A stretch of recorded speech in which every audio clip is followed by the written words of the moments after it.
முதலாவதா அல்லாஹ் சொல்லக்கூடிய ஒரு புத்திமதியை சொல்லி அல்லாஹ் தஆலா சொல்றான், யா அய்யுஹல்லதீன ஆமனூ, மூமின்களே, இத்தகுல்லாஹ், நீங்கள் அல்லாஹ்வை அஞ்சிக் கொள்ளுங்கள், வல் தன்துர் நஃப்சும் மா கத்தமத் லிகத், ஒரு ஆன்மா நாளை மறுமைக்காக எதை முற்படுத்தி இருக்கிறது என்று சிந்தித்து பார்க்கட்டும்.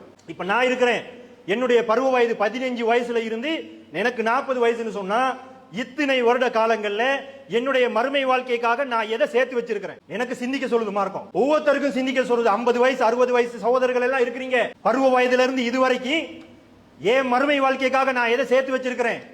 நான் சேர்த்து வைத்திருக்கக்கூடிய அவைகள் எல்லாம் நாளையில மறுமையில வெற்றி பெறுவதற்கு போதுமானதாக, அல்லாஹ்வுடைய அருளை அடைந்து கொள்வதற்கு போதுமானதாக இருக்குதா, அல்லது நான் சேர்த்து கொண்டவைகள் எல்லாம் நாளையில என்னைய மறுமையில நரகத்துல கொண்டு போய் தள்ளுமா? அல்லாஹ் யோசிக்க சொல்றான். எத்தனையோ ரமலான்களை கடந்திருப்போம், இப்ப இந்த ரமலான்ல பாதி முடிஞ்சிருச்சு. எத்தனை பேர் யோசிச்சோம்?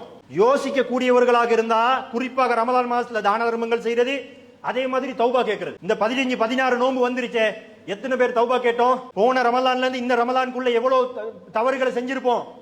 எத்தனை பேர் தௌபா கேட்டோம்? இதை யோசிக்கிறவன் தௌபா கேட்பான். போன ரமலான்ல இருந்து இந்த ஒரு வருஷத்துக்குள்ள நான் இந்த மாதிரியான பாவங்கள் பிழைகள் எல்லாம் செஞ்சிருக்கிறேன், அல்லாஹ் நாளைக்கு கேட்பான். அவன் மன்னிக்கலன்னு சொன்ன என் நிலைமை என்ன? இப்படி யோசிக்க கூடியவன் என்ன செய்வான்? ஓடோடி போய் தௌபா கேட்பான். தௌபா கேட்க இல்லைன்னா எங்களுக்கு இந்த சிந்தனை இல்லைன்னு அர்த்தம். அதனால அல்லாஹ் பொதுவா சொல்றான், நாளை மறுமைக்காக வேண்டி நீ எதை முற்படுத்தி இருக்கிறாய் என்பதை நீ சிந்தித்து பார் அப்படின்னு சொல்லி. அதே மாதிரி நபிகள் நாயகம் சொல்லக்கூடிய ஒரு செய்தி என்னண்டா, நாளை மறுமையில் அல்லாஹ் தஆலா ஒரு மனிதனை விசாரிப்பான்.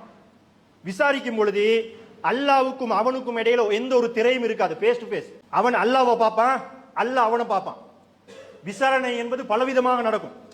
சிலரை அல்லாஹ் பார்க்கவும் மாட்டான், அவர்களுக்கும் அல்லாஹ் பார்க்க முடியாது, திரையை போட்டுருவான். சிலருக்கு திரையை அகற்றிடுவான், சிலருக்கு திரை உள்ளுக்கு எடுப்பான். அவனுடைய திரை உள்ளுக்கு எடுத்து ரகசியமாக பேசுவான். கேள்வி கணக்கு அப்படி நடக்கும் அப்படிங்கிறாங்க ரசூலுல்லாஹ். அப்ப நபிகள் நாயகம் சொல்றாங்க, ஒருவனை அல்லாஹ் விசாரிப்பான், இவன் அல்லாஹ்வை பார்ப்பான், அல்லாஹ் இவனை பார்ப்பான். அப்படி பார்க்கும் பொழுது எந்த ஒரு மொழிபெயர்ப்பார்களும் அவர்களுக்கு மத்தியில் இருக்க மாட்டாங்க. அல்லாஹ் என்ன சொல்றான்னு அவனுக்கு விளங்காம, அல்லது அவன் என்ன சொல்றான்னு அல்லாஹ்க்கு விளங்காம ஒரு மொழிபெயர்ப்பாளன் அங்கனைக்கு இருக்க மாட்டான். இப்படிதான் கேள்வி கணக்கு நடக்கும். அல்லாஹ் தஆலா என்ன கேட்பானா, அலம் ஊத்திக்க மாலன், உனக்கு நான் பொருளாதாரத்தை தரலையா? அப்ப யாரை விசாரிக்கிறான்? செல்வந்தனை விசாரிக்கிறான். காசு பணத்தை எவனுக்கு அள்ளி கொடுத்தானோ அல்லாஹ் அவனை விசாரிக்கிறான். அலம் ஊத்திக்க மாலன், உனக்கு பொருளாதாரத்தை நான் தரலையா அப்படின்னு சொல்லி கேட்டோன்னே, ஆம் யா அல்லாஹ், நீ எனக்கு தந்த அப்படின்னுவான். அதே மாதிரி அலம் உர்சில இலைக்க ரசூலன், ஒரு தூதரை நான் உனக்கு அனுப்பலையா? இது ரெண்டையும் அல்லாஹ் தஆலா ஏன் கேட்கிறான்டா, பொருளாதாரத்தையும் தந்து அந்த பொருளாதாரத்தை நீ எப்படி கையாளணும் என்ற வழிகாட்டுதலையும் என்னுடைய தூதர் அனுப்பி நான் உனக்கு தரலையா? ரெண்டையும் தந்துட்டேன் தானே அப்படின்னு அவன் ஆம்பான். சொல்லிட்டு அவன் அவனுடைய வலது பக்கம் திரும்பி பார்ப்பான். நபிகள் நாயகம் சொல்றாங்க, ஃபயந்துரு அன் யமீனிஹி ஃபலா யரா இல்லன்னார, அவனுடைய வலது பக்கம் பார்ப்பான், நரகம் தான் அவனுடைய கண்ணுக்கு தெரியும். சும்மா யந்துரான் ஷிமாலிகி, பிறகு திரும்பி இடது பக்கம் பார்ப்பான், ஃபலா யரா இல்லன்னார, நரகத்தை தவிர வேறு எதையும் அவன் கண்டுகொள்ள மாட்டான்.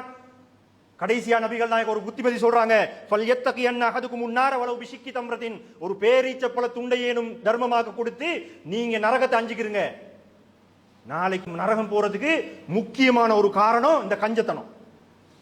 அதைத்தான் ஹதீஸ் வந்து எங்களுக்கு படிப்பினையா சொல்லுது.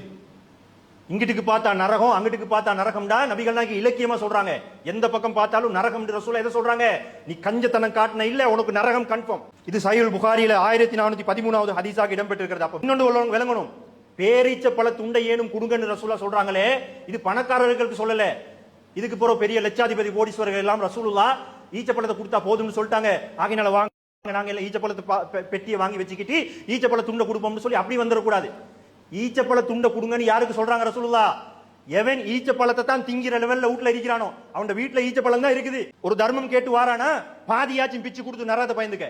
வாம சாயில பலா தன்ஹர், கேட்டு வாரவனை விரட்டாதே அப்படின்னு அல்லாஹ் தஆலா குர்ஆன்ல சொல்றான். அப்ப இதெல்லாம் என்னதுக்கு எச்சரிக்கை? நான் பாக்க மஹ்ஷர்ல, அந்த மஹ்ஷர் மைதானத்துல கேள்வி கணக்கு கேட்கும் பொழுது கஞ்சத்தனம் காட்டியவர்களுக்கு கொடுக்கக்கூடிய தண்டனை வருது குர்ஆன்லயும் ஹதீஸ்லயும். உண்மையிலே நம்ம நரகத்தை அஞ்சக்கூடியவர்களாக இருந்தா, அல்லாஹ்வுடைய தண்டனை அஞ்சக்கூடியவர்களாக இருந்தா இந்த செகண்ட்ல இருந்து தர்மம் கொடுக்கிறது பெரிய கஷ்டமாவே இருக்க கூடாது.